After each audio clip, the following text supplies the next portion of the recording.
Does your arm do this when you're skipping? Because mine did when I first started learning how to skip, and I found it really frustrating. I was always messing up, my form looked messy, and I was desperate to find out what I could do to fix it. Well, in this tutorial, I'm going to tell you exactly why your arm does this and show you exactly how to fix it so you can improve your form just like I did. And if you're new to the channel, make sure you hit that subscribe button. Why does our arm do this? Well, it's normal when it comes to skipping to have a dominant side or a dominant arm. And in this case, our dominant arm is just looking to do too much work, but because we're learning how to spin the rope, it can get a little bit crazy. So what we need to do is learn how to control the rope better and spin the rope more efficiently with good form. Now you can use a PVC or a beaded skipping rope when you're learning how to skip, but if you're having this issue with one dominant arm getting a little bit crazy, I would recommend using a beaded skipping rope. Because of its strong handles, plastic beads, thick cord, it makes this rope heavier, which will automatically give you more control and feedback, which is really important. Rope length. When you first start learning how to skip, it's okay to use a rope that's on the slightly longer side, because all I want you to do is just build up some success with your jumps. However, when you've been skipping for a while and you're looking to improve your form, we want to avoid having our arms too wide because the rope will become shorter, but if the rope's too long, we can almost get away with our arms being really wide from the body. But when I tell you to bring your arms closer to the body, which will improve your form, the rope's going to have even more length and you'll find yourself messing up. So by shortening your rope, you're able to make better adjustments to your form.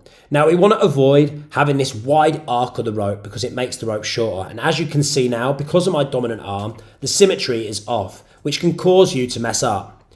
So what we want to do is try and get these arms closer to the body and create this narrow arc. This is what we're looking to do over time when we're improving our form.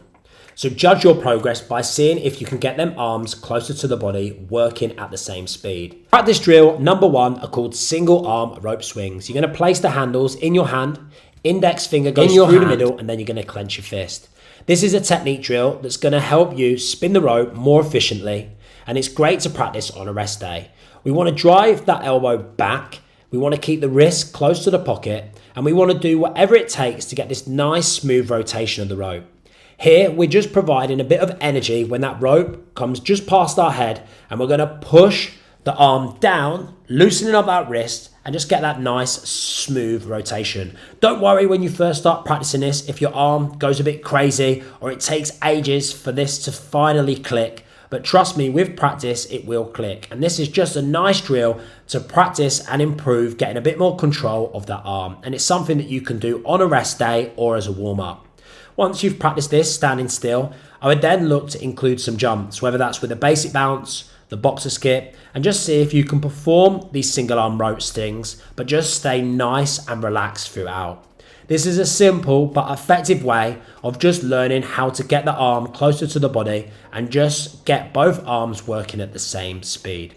You can then get a little bit loose with it and get creative by progressing to harder variations, but it starts with learning the single arm swings first. Technique drill number 2 is called out to in. Don't worry if you mess up when you're practicing this drill, because what I want you to do is skip with your arms as wide as they can go without messing up. Then what I want you to do is slowly bring them elbows back behind the body and see how close you can get those wrists to the pockets. Then what I want you to do is slowly bring your arms back out to that wide position and just keep going out to in. This is a great drill to build up some more awareness and control. And it's one thing that I practice a lot, which really helped me improve my form. This way, we're learning how to spin the rope with more efficient form by keeping the elbows flexed back, using the wrist as well as the arms, keeping them close to the body. So when we know the feeling of our arms being too wide and close, and we can then start to build some more success. Recording yourself skipping is an easy way to learn and improve your form. Don't overanalyze your form or spend the entire session recording yourself or getting frustrated, but by just keeping short clips of your skipping, you're able to then reflect when you're not skipping and also compare clips to see if you're improving, which will take some time, but with practice and consistency, by following all these tips in this video, you'll start to see massive improvements. Skipping in front of a mirror is also a simple way to improve your form instantly, because when you are now watching your form, you're able to make quick adjustments, and clearly see what you need to do to try and get both arms working at the same speed with the same level of control and confidence. By swapping to a beaded rope, shortening your rope, practicing the 2 different technique drills, recording yourself and skipping in front of a mirror, you're going to start to see big changes to your form and both arms working at the same speed. But one of the biggest things I will say to anyone is carry on pushing yourself, learning different types of footwork and progressing to different types of tricks and skills. Do not let the fact that you've got one dominant arm going a little bit crazy limit your jump rope skills. By pushing to harder jump rope skills, you're going to enjoy the journey a lot more, and you're also going to improve your form naturally. Finally, trust the process. This is me when I first picked up a skipping rope in 2020. And as you can see, my arms are really wide, but here I'm just trying to build some success with my jumps. In 2021, this is where I started noticing and looking at my form and thinking, why have I got an arm that's going a bit crazy? And I had to learn how to improve my form over time. And I followed all the advice that I've given you guys in this video. Because I know this is something I struggled with, I know that there must be a lot of people out there who are suffering with the same form. So I wanted to give you guys confidence to say, this is definitely something that you can improve.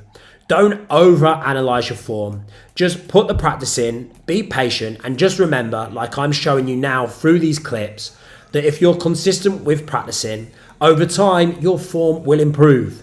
So just be aware of it, try and improve it, but also just enjoy that experience of learning how to jump rope and make sure that you are pushing for harder footworks, harder skills, combos, and just really enjoy the challenge of learning how to jump rope, improving your form, and trying to unlock your full potential. And the more consistent you are, the better the progress you will make.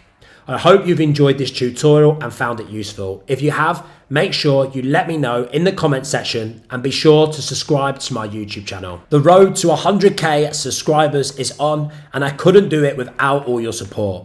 So thank you and enjoy the video. Let's do this.